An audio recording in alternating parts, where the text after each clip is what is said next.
सो प्रश्न ये है कि अंडा क्यों नहीं खाया जा सकता जब अंडा तो किसी जानवर को मार के नहीं आ रहा।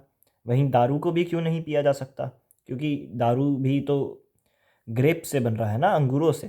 तो वो तो शाकाहारी हुआ।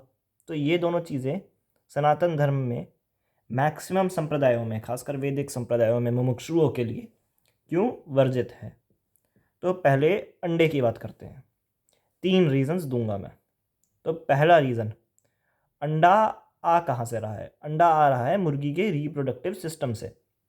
और अंडे को हम गाय के दूध से कंपेयर नहीं कर सकते, क्योंकि कई लोग कहते हैं ना कि गाय का दूध पी सकते हैं तो अंडा क्यों नहीं खा सकते, मुर्गी का अंडा।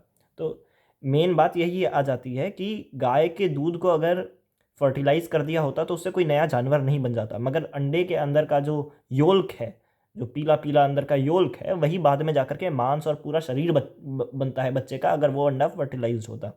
बट वो रिप्रोडक्टिव वेस्ट के तौर पे निकल गया, क्योंकि मुर्गी फर्टिलाइज नहीं हुई। तो वो क्या हुआ एक्चुअली? वो हुआ पीरियड वेस्ट, वो हुआ रिप्रोडक्टिव वेस्ट उस मुर्गी का, वो जो अंडा है। तो सिमिलरली जैसे लड़कियों का पीरियड वेस्ट होता है इंसानों में, वैसे ही ये भी क्या कहते हैं, अंडा भी मुर्गियों का पीरियड वेस्ट है। तो ये आ रहा है रिप्रोडक्टिव सिस्टम से डायरेक्टली, और इसके अंदर का जो योल्क है वही बाद में जाकर के मांस बनता है उस बच्चे का, जो उस मुर्गी का बच्चा होता, अगर वो फर्टिलाइज हो जाता, हो जाती वो, तो अंडा फर्टिलाइज रहता तो उसके अंदर प्रॉपर्टी है, उसके अंदर प्रॉपर्टी है चित्त और अचित्त बनाने की। वहीं दूध के अंदर कोई प्रॉपर्टी नहीं है कि वो किसी का शरीर बना दे और उसके अंदर जान भी आ जाए, है ना। तो दोनों में बहुत बड़ा डिस्टिंक्शन है। दूध को फर्टिलाइज करके कोई नया जानवर नहीं निकाला जा सकता, मगर अंडे को, अगर अंडा फर्टिलाइज होता तो उससे नया जानवर निकलता, नया जीव निकलता। तो एक तो ये रीज़न हो गया कि वो रिप्रोडक्टिव सिस्टम से आ रहा है, और वो एक तरीके से पीरियड वेस्ट है मुर्गी का। आप किसी का पीरियड वेस्ट थोड़ी खाना चाहोगे, तो वैसे ही मुर्गी का पीरियड वेस्ट हुआ वो। दूसरी बात कि हिंदुइज़्म में एक चीज़ पे बड़ा ज़ोर दिया जाता है। अगर आपको वैसे ट्रेडिशनल ढंग से गाय का दूध भी पीना हो, तो कहा जाता है कि जिस गाय की आप सेवा कर रहे हो उसी गाय का दूध पीना चाहिए। अगर किसी गाय की, आजकल तो लोग ज़्यादातर शहरों में सेवा नहीं कर सकते, तो गौशालाओं में दान कर देना चाहिए कि किसी तो गाय की सेवा हो रही हो। हम गाय का दूध भी ले रहे हैं एक तरफ से। गाय को माँ का रिस्पेक्ट देना क्यों है? क्योंकि जितने भी, वैसे तो इसके कई सारे कारण हैं जो मैंने अपनी एक पुरानी वीडियो में बताए हुए हैं, मगर एक कारण ये भी है कि गाय का दूध उसके बच्चों के लिए होता है, और अगर हम वो दूध लेकर के खुद भी पी रहे हैं तो हमें गाय को रिस्पेक्ट देनी पड़ेगी। एक तो कार्मिकली हमने उसका कुछ लिया है तो हमें उसे कुछ देना पड़ेगा, उसके लिए हम उसे चारा और उसकी केयर ये सब करते हैं। मगर क्योंकि हम उसका दूध पी रहे हैं जो कि सिर्फ उसके बच्चे के लिए होता है, तो हमें रिस्पेक्ट भी माँ वाली उस गाय को देनी पड़ेगी। तो जानवर बड़े रिस्पेक्ट से रहें, जानवर बड़े अच्छे ढंग से रहें, ये बहुत ज़रूरी होता है हम सनातनियों के लिए। वैसे ही अगर आप देखोगे कि अंडे कहाँ से आते हैं, मुर्गियों से आते हैं।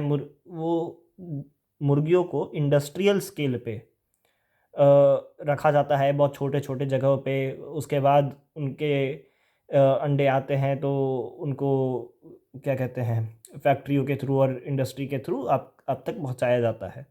तो वो सब करते टाइम कितने इंजेक्शंस लग रहे हैं मुर्गियों को कि वो ज़्यादा अंडे दें, उनको एंटीबायोटिक्स वगैरह कितना दिया जा रहा है, कितनी बीमारियां हो रही हैं, हमें नहीं पता। उतने छोटे छोटे जगहों पे मुर्गियां एक दूसरे को मारे ना, क्योंकि छोटे जगहों पे मुर्गियां ट्रैप्ड होकर के बुरा फील करती हैं। आपको भी एक छोटे कमरे में ट्रैप कर दिया जाए 50 और लोगों के साथ, तो आप भी अजीब सा फील करोगे ना। मुर्गियों के पास तो उतना दिमाग नहीं है, तो वो एक दूसरे को मारने लगती हैं चोंच से, तो उनके चोंच काट दिए जाते हैं कि वो किसी और दूसरी मुर्गी को मार ना पाए। तो इतने कष्ट से रखा जाता है मुर्गियों को, और उस कष्ट के एक भागीदार आप भी हुए, क्योंकि अगर सारे लोग आज अंडा खाना बंद कर दे तो अंडा की डिमांड खत्म हो जाएगी। अंडा की डिमांड खत्म हो जाएगी तो अंडा का प्रोडक्शन खत्म हो जाएगा।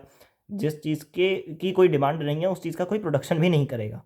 तो अगर आप भी अंडा खा रहे हो तो आप भी उस मुर्गी के टॉर्चर होने में हिस्सेदारी रखते हो। आप पैसे दे रहे हो उस अंडे के लिए, और वो अंडा आ कहाँ से रहा है? मुर्गियों को टॉर्चर करके, जानवरों को, जीवों को टॉर्चर करके। तो ये हमारे हमारे सिद्धांत में तो ये कहीं से भी सही नहीं है। बहुत बुरा पाप लगेगा इसको, इसके लिए।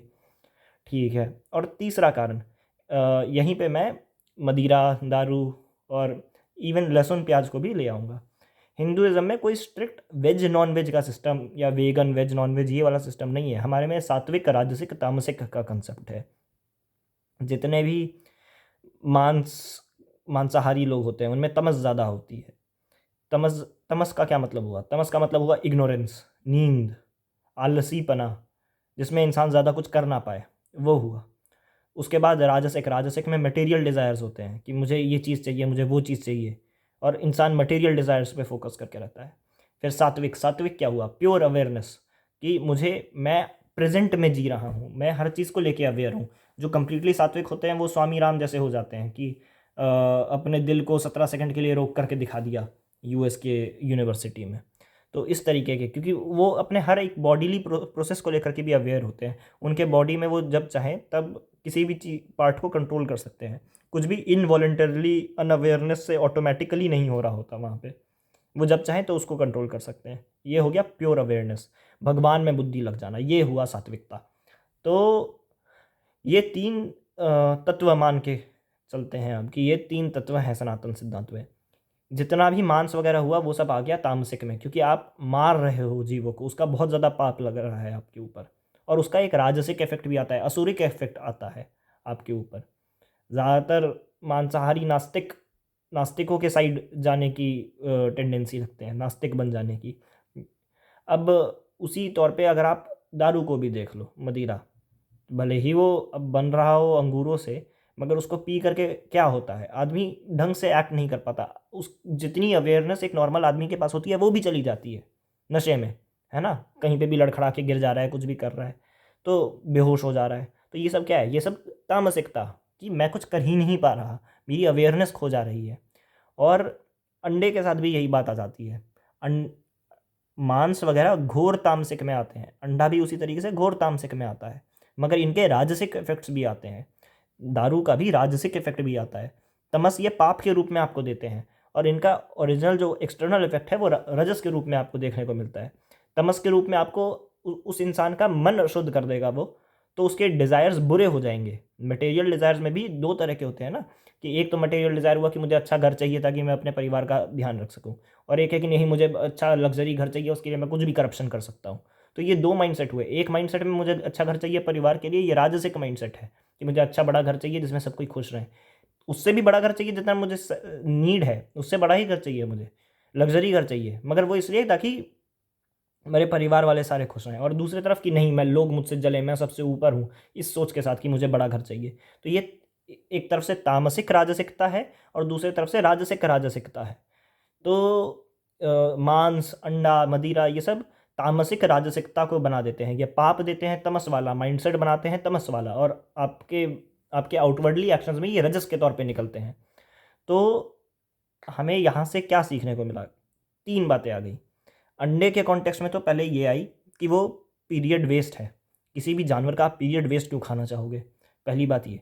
दूसरी बात कि अंडे के आप तक पहुंचने में उस मुर्गी का कितना टॉर्चर हो रहा है, एक बार बस ये सोचना। अगर आप अंडा खरीद रहे हो तो आप उस पूरे प्रोसेस के लिए भी पैसा दे रहे हो, तो आपको भी उसके पाप का भागीदारी बनना पड़ेगा, जो भी पाप हुआ है उस पूरे प्रोसेस में अंडा आप तक पहुंचाने के।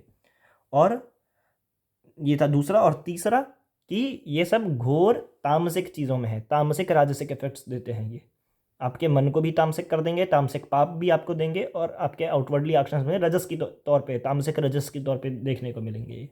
तो आपको भगवत प्राप्ति और मोक्ष से भी दूर ले जाएंगे ये आयुर्वेदिक हमारे जितने भी ऋषियों वगैरह थे इन्होंने देखा। और लहसुन प्याज राजसिक की कैटेगरी में आ जाते हैं कि ये भी आपके मटेरियल डिज़ायर्स को बढ़ा देंगे। अग्नि तत्व इनमें होता है ना, तो ये अग्नि बढ़ाते हैं। अग्नि का क्या है? अग्नि मणिपुर चक्र, इनका क्या है? ये डिज़ायर की तरफ, मटेरियल डिज़ायर की तरफ, पावर, रिकग्निशन, इन सारी चीज़ों की तरफ आपको भेजते हैं। तो बेसिकली मैं इस वीडियो को शॉर्ट ही रखना चाहूँगा। ये तीन रीजंस मैंने बता दिए। इन तीन रीजंस की वजह से ही हम, भले ही अंडा आपको देख करके लग रहा हो कि इसके अंदर मांस कहाँ है, मगर वो जो उसके अंदर का योल्क है वो तो मांस ही बनेगा ना बाद में जा करके, है तो वो एसेंशियली सेम ही चीज़। तो उससे एक जीव निकलेगा ना, दूध से कोई जीव नहीं निकल सकता, तो दूध और अंडा कंपेयर करना गलत बात हुई। वैसे ही ये टोटल तीन रीजंस मैंने दिए जिसकी वजह से हर सनातनी को, एटलीस्ट हर वेदांती को, हर वैष्णव को नॉनवेज, अल्कोहल, एग्स, लहसुन प्याज सब अवॉइड करना चाहिए। जय श्री लक्ष्मी नरसिंह देव।